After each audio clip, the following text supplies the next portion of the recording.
Hello, model car fans. Welcome back to another episode of Scale Model Car Chief. I'm Steven.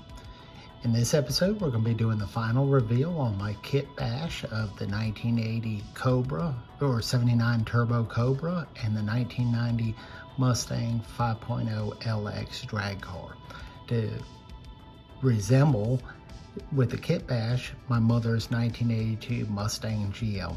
So let's get into it.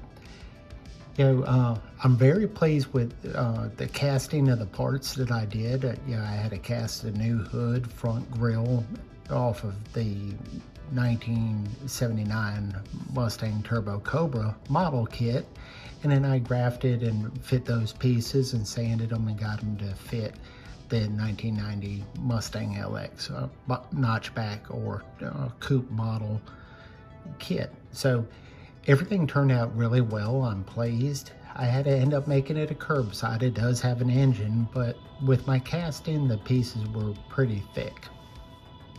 So let's go ahead and take a look at what we have here.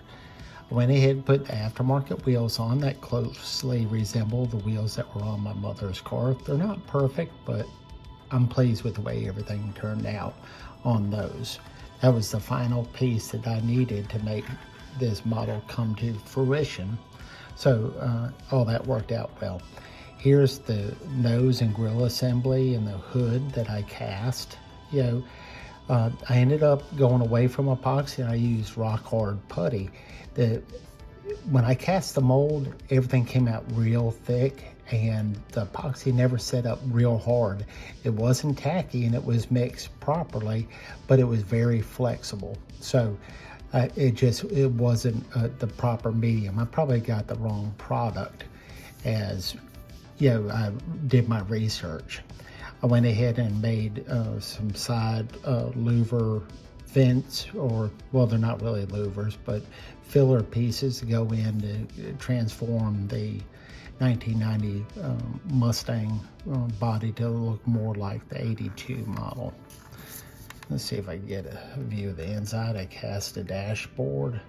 Pretty hard to see in there, but I cast a dashboard and that went well. Here's the taillights I made to resemble the 82 taillights. So much different than the 1990 kit. And the bottom or the body is, not super detailed, but I went ahead and did a little bit of detailing on it. So let's go over some facts of the Fox Body Mustang. The Fox Body Mustang was the third generation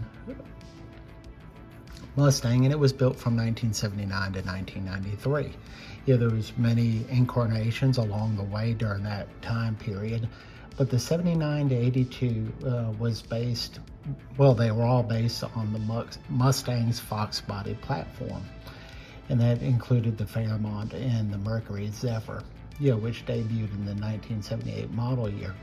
Ford built the 79 Mustang platform, in which it shared with Lincoln and Mercury, and they also developed the Mercury Capri and brought that back out of hiatus. So it was no longer a European car. There was two levels of trim available with the base model, and the more luxurious Ghia model. And the Ghia was replaced in 1982 by the Mustang GL. There was the L and GL, which later went on to be replaced by the Mustang GLX. During this time, in the third generation, Mustang was chosen to pace the 1979 Indianapolis 500-mile road race. And the pace car brought on some striking graphics. And I did that build in an earlier video. So if you haven't seen that, please stop by and check it out. But a lot of the Mustang pace cars styling cues were carried over to the Cobra model. The early Cobra or Turbo Cobra models had the egg crate grille, like here with the Ford lettering in the grille. The 79 pace car, 1980, 81 Cobras were more of a louvered style grille. The big news for 1982 was that the Boss was back. The 302 5-liter came back, and it was mated with a manual 4-speed transmission. It was a very striking car. It had the turbo Cobra forward-facing hood scoop, non-functional. And it also boasted, I think a modest 155 horsepower. But that was big news back in the day. The 80s was beginning to see the light after the OPEC oil embargo of the 70s, and everybody was looking forward to getting back to personalized cars. So the 1982 Mustang GT had a 2-barrel carburetor. So not exactly a powerhouse, but it was a step in the right direction. There was 5,500 1980 Cobras, and in 81 only 1,821 were produced because Ford put in a 255 V8, which was a low horsepower. It was a V8, but it really didn't do much to appease buyers. When you look at it, the 2.3 liter turbocharged engine put out almost as much horsepower when mated with a 4-speed transmission, at 139 horsepower. So, it was a great alternative. It was a high revving little 4-cylinder, but it was plagued with some oil-in issues, like a lot of the early 1980 turbo cars. So, on this model kit, I went ahead and made some custom license plates to honor my mother. I put her initials and her birth month and year in the license plate number. And I also put February 1982 decal stickers for the expiration date of the license plate. So I just thought that was a nice, little touch to honor, my mother. She did so much for me. I wish she was here to see this little model kit. She'd love this car. Okay, let's take a look at the wheels. The wheels were a Toyota wheel that I found online, and I purchased them through eBay. They were a 4-lug rim. Not quite the proper scale for this build. They actually scale out to 17 inches, but I'm just pleased with the way everything looks and how it turned out.